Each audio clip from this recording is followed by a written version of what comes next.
Qu'est-ce qu'il y a dans cette malle au trésor? Bien sûr, pour ceux qui me connaissent, il n'y a pas de surprise, des livres, beaucoup de livres. Le but de la vidéo d'aujourd'hui, c'est de vous raconter un peu, de vous présenter un peu tous ces livres qui ont inspiré le nouveau que je viens de terminer, un livre de développement personnel qui s'appelle « Et si vous réenchantiez votre vie ».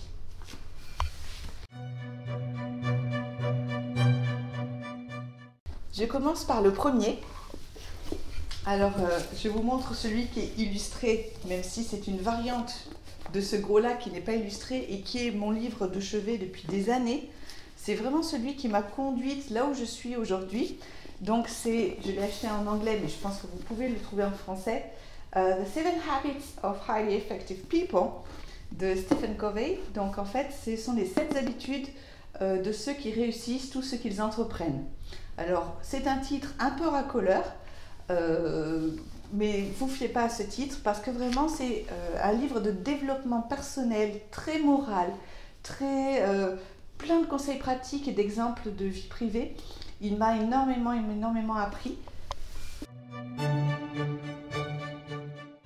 Son avantage principal, c'est qu'il va vous aider dans votre vie de tous les jours à développer des habitudes, certaines plus importantes que d'autres. Par exemple, moi, celle qui m'intéresse le plus, c'est gagnant-gagnant. C'est que lorsque j'ai une négociation, lorsque j'essaye de rentrer en négociation avec quelqu'un, de toujours que les deux côtés soient gagnants, qu'il n'y ait pas de perdant. Une citation? Alors, l'une des citations que je préfère, c'est dans la partie 1, la victoire privée.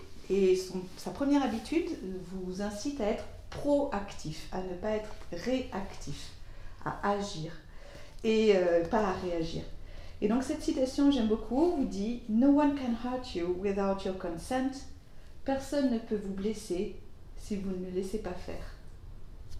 Pour quelqu'un qui est d'hypersensible, ça m'a beaucoup aidé.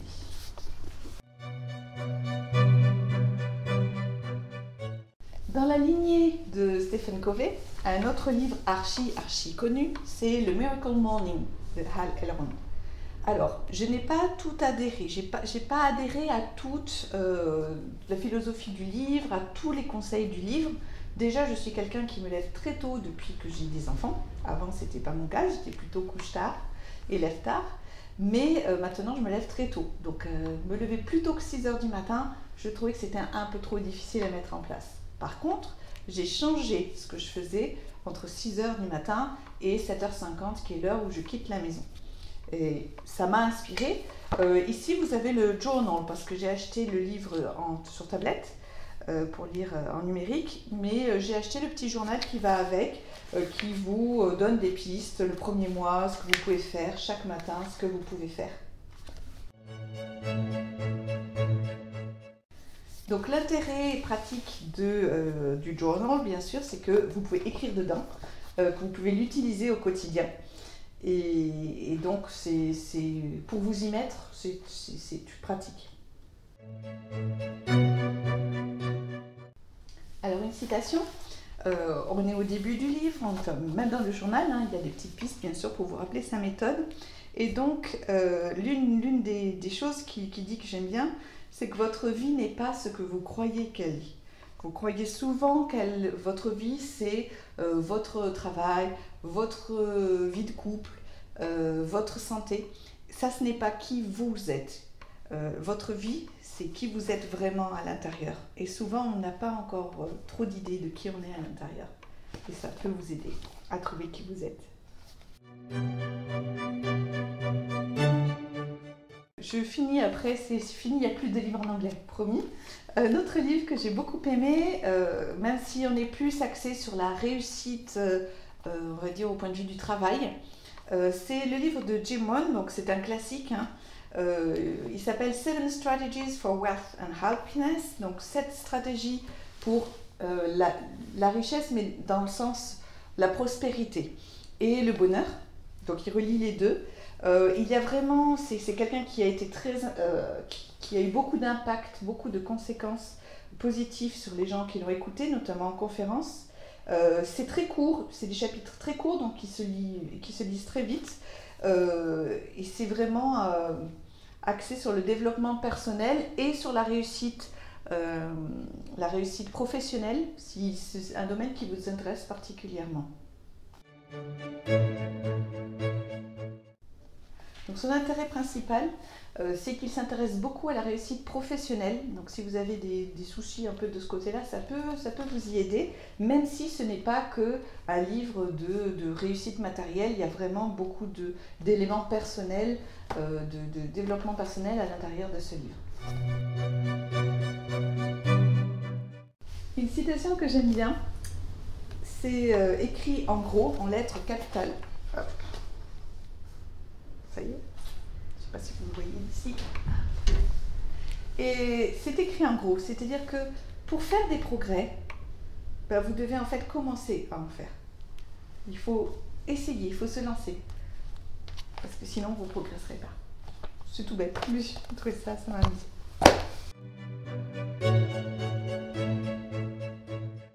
On passe au livre en français, youpi! Ceci dit, c'est un livre difficile. C'est un livre très philosophique, donc Bernard Stiegler, Réenchanter le monde. Je n'ai pu que lire ce livre parce que je savais que je voulais faire un livre sur le réenchantement et il a fait partie des penseurs qui ont analysé ce mouvement de réenchanter le monde. C'est un peu en réaction, c'est beaucoup en réaction à une convention d'été du MEDEF qui avait pris comme titre Réenchanter le monde. Alors voilà, lui c'est un peu offusqué de voir que le MEDEF, qui était le côté industriel de notre société, revendiquait une notion qui était vraiment pas industrielle pour le coup. Donc c'est un peu un manifeste contre cette université d'été du MEDEF.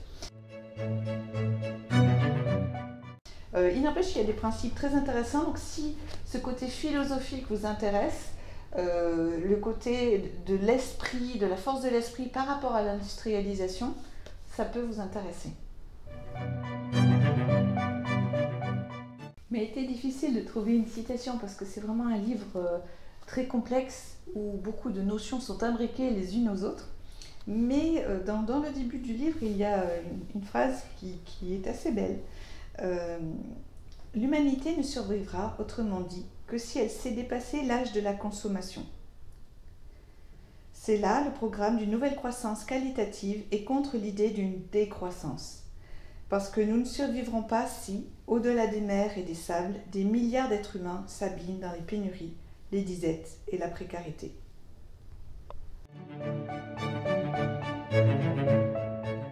Je passe à des livres plus faciles et indispensables. Ce livre-ci, Les 4 accords Toltec, est vraiment un livre destiné aux personnes sensibles, très sensibles, un peu malheureuses dans leur vie, qui ne savent pas trop où se situer. Il est très facile à lire, même s'il y a forcément une philosophie un peu amérindienne. L'auteur Don Miguel Ruiz vient d'Amérique du Sud. Il y a une philosophie justement sur les Toltecs qui est parfois un peu loin de notre portée. Donc, comme tout livre de développement personnel, il faut se l'approprier et prendre ce qui nous intéresse et mettre de côté ce qui ne nous convient pas. En tout cas, ces 4 principes, ils sont que 4, sont vraiment tout simples à appliquer, tout bêtes. Et moi, ça fait 2 ans que j'essaye de les appliquer au quotidien. Ils m'ont énormément aidé.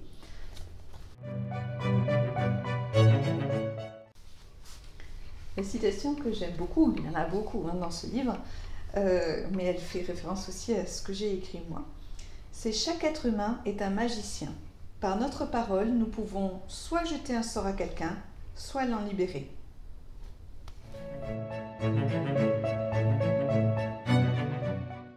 Lorsque j'ai décidé d'écrire mon livre, j'ai voulu en apprendre un peu plus sur la personne qui parraine le concours KDP auquel je me suis inscrite. Et donc il s'agit de Florence Servan-Schreiber. J'avais lu beaucoup d'ouvrages de son cousin, David Servan-Schreiber, que j'avais vraiment beaucoup apprécié. Et je ne connaissais pas. Et je suis allée sur son site internet qui est très fun, vraiment très positif et chaleureux. Je me suis abonnée à la newsletter que je reçois tous les vendredis et qui est vraiment intéressante. Et j'ai lu son livre. Alors, beaucoup de personnes préfèrent la fin qui est peut-être plus pratique. Moi, j'ai beaucoup aimé le début, enfin, j'ai tout aimé, mais j'ai particulièrement apprécié le premier tiers du livre où elle nous parle de ses expériences. C'est vraiment quelqu'un qui a testé pour vous toutes les théories sur le bonheur, tous les exercices de développement personnel qui peuvent exister. Elle nous donne d'ailleurs des sites internet pour aller tester nous-mêmes, faire des tests sur où nous en sommes dans notre bonheur. Donc j'ai beaucoup aimé ça et j'ai beaucoup aimé le côté personnel. Elle ne se met jamais en avant, mais grâce à ces exemples personnels, on arrive à voir un peu mieux comment mettre en pratique ce qu'elle nous raconte. Donc tout en pudeur, mais avec quand même, on rentre un peu dans son intimité. J'ai vraiment beaucoup apprécié ce regard-là. Ça m'a aidé moi à parler de certains exemples personnels. J'hésitais, je voulais pas que ce soit trop égocentré et en même temps c'était des exemples vécus au quotidien qui ne pouvaient, je pense, qu'aider les autres. Donc grâce à ce ton de voix, cette tonalité, ça m'a beaucoup aidé à trouver mon ton aussi personnel. Là encore, il était difficile de choisir une citation, hein. Il y en a beaucoup qui sont très sympas, mais il y en a une qui m'a beaucoup touchée. C'est quoi finalement être heureux?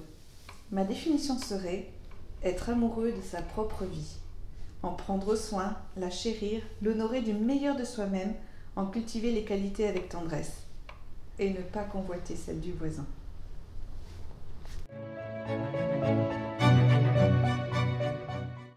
Un livre auquel Florence Servan-Schreiber fait souvent référence et que j'ai trouvé aussi dans mes recherches, donc j'ai fini par bien sûr l'acheter parce que je voulais savoir ce que ça donnait. C'est un livre extrêmement riche. Là encore, c'est une chercheuse américaine qui a fait tout ce qui était possible au point de vue de la recherche avant d'écrire son livre. Donc elle vous a un peu déblayé le terrain, hein, si vous voulez. C'est un livre très complet, avec beaucoup d'exemples de cas particuliers. Donc c'est très intéressant de voir ces petites histoires qui parsèment le récit. Il y a des chiffres, il y a beaucoup, c'est très scientifique.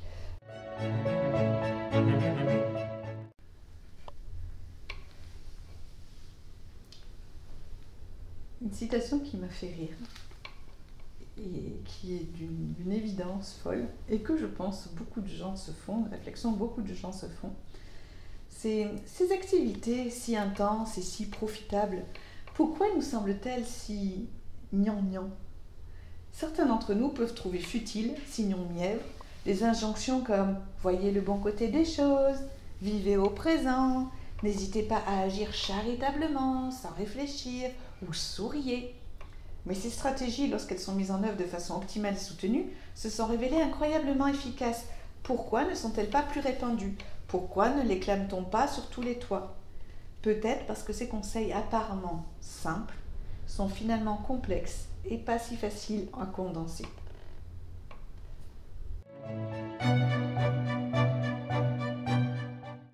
Et on termine par mon petit chouchou. Petit, il est vraiment pas épais, il se lit très vite. C'est ma prof de yoga Estelle qui me l'a conseillé, je l'ai dévoré, je lui ai rendu et j'ai acheté mon exemplaire aussitôt après. Alors, comment se libérer de Pansouillard le hamster? Donc, pendant tout son livre, Serge Marquis compare notre ego à un hamster qui tourne sans arrêt dans sa cage dans notre tête, qui nous fait faire des choses qui ne nous rendent pas très heureux. J'ai vraiment aimé le ton de ce livre, les petites anecdotes, les conseils pratiques.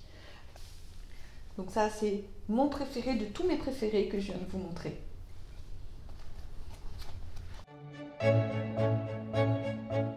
Bon, allez, on va choisir celle-là, mais il y en a vraiment beaucoup d'autres que j'aurais pu prendre. Résumons. Il y a dans notre tête une activité mentale exclusivement tournée sur quelque chose qu'on appelle « moi ». Cette activité mentale égo tente à tout prix de préserver ce « moi », voire de le faire croître. Et il y a cette autre activité mentale totalement détournée de ce « moi ». On l'appelle l'activité mentale conscience.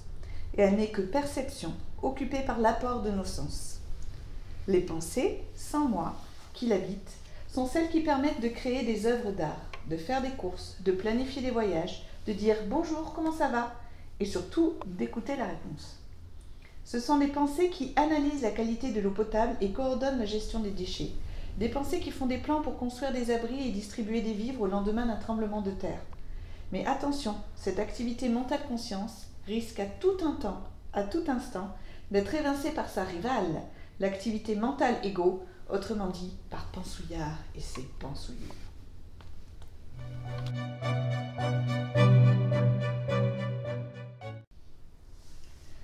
Et voilà.